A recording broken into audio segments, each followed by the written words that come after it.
සුබ දවසක් ඔයාලා සියලු දෙනාටම නව වසරට කිරි ඉතිරෙන්න කියලා මෙන්න මේ විදිහට රසට වෙනස් විදියකට කිරිබතක් හදමුද. අපි හැමෝටම පහසුවෙන් හදාගන්න පුළුවන් විදිහට අද මම රයිස් කුකර් එකේ තමයි හදන්න යන්නේ. මේ කිරිබත විශේෂ අවස්ථාවලට වගේම ඔයාලට උදේ ආහාර වේලටත් හදාගන්න පුළුවන්. ඉතින් අපි වීඩියෝ එකට ගිහින් බලමු කොහොමද හදාගන්නේ කියලා. අවශ්‍ය ද්‍රව්‍ය ඔයාලට පහළින් තියෙන description box එකකිනුත් බලා ගන්න පුළුවන්. මම මේ කිරිබත් එක හදාගන්න සුදු කැකුළු හාල්, පෙඟෙන්න දාලා තිබ්බ මුං ඇට, උකු පොල් කිරි, ලුණු ඒ වගේම ගොඩාක් සුවඳට ගන්න රම්පේ එනසල් කීපයකුත් අරගෙන තියෙනවා. මුලින්ම මං හාල් ටික හොඳින් සෝද ගන්නවා.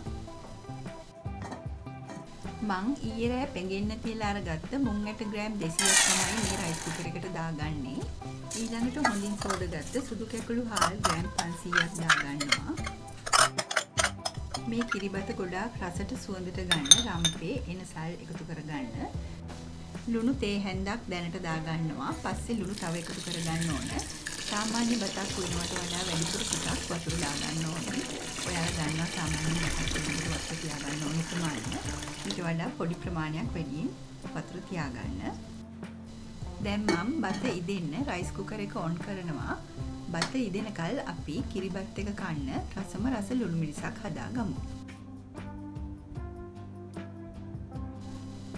මම මේ ලුණු මිරිස එක හදාගන්න කුඩාවට කපාගත්ත බිලුණු ගෙඩියක්, රතු ලුණු ගෙඩි ටිකක්, උඹලකඩ කෑලි මේස හැඳි දෙකක්, කෑලි මිරිස් මේස හැඳි දෙකකුත් අරගෙන තිනවා. ඒ වගේම රස අනුව ලුණු සහ ගෙඩි යොදා ගන්න ඕනේ.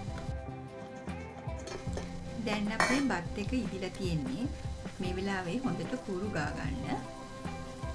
බලන්න මුං ඇටත් හොඳට තැම්බිලා. දැන් අපි කිරි ටික එකතු කරගන්න ඕනේ. මං උකු පොල් කිරි අඬු කෝප්ප දෙකක් අරගෙන තියෙනවා. ඒකට ලුණු තේ හැන්දක් දාගෙන මිශ්‍ර කරගන්නවා. කිරිබතට ලුණු අඩු වුණත් රස නැහැ. ලුණු වැඩි කරගන්නත් එපා. රස අනුව ලුණු දාගන්න. දැන් අපේ බත් එකට කිරි ටික එකතු කරගෙන හොඳින් මිශ්‍ර කරගමු. පියනෙන් වහලා විනාඩි 10ක් විතර නැවතත් රයිස් කුකර් එක ඔන් කරන්න. අපි දාගත්ත කිරි ටික හොඳට හිඳෙනකල් විනාඩි 10ක් ඇතුළත විටින් විට මේ බත් එක පුරු ගා ගන්න. මොකද නැත්නම් මේ කිරිබත් එක අඩි අල්ලන්න පුළුවන්. දැන් අපේ කිරිබත් එක හදාගෙන ඉවරයි. මේ කිරිබත් එක හරියම සුවඳයි. මේ විදිහට අපි කෙහෙල් කොලයකට දාගෙන හොඳට තුනී කරගන්න.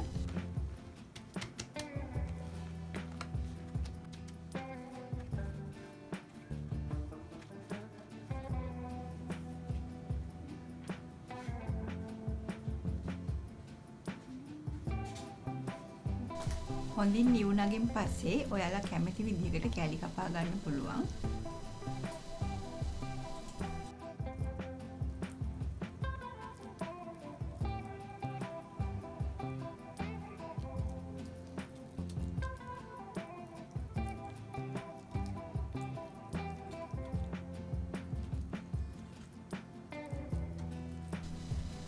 මේ බලන්න කෑලි කැඩෙන්නේ නැතුව හොඳට වෙන් කරගන්න පුළුවන්.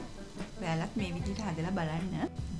මගේ මේ වීඩියෝ එකට කැමති නම් ලයික් කරලා යාළුවෝ අතරේ ෂෙයා කරන්න. ඒ වගේම ඔයාලගේ වටිනා අදහස් පහලින් දක්වන්න.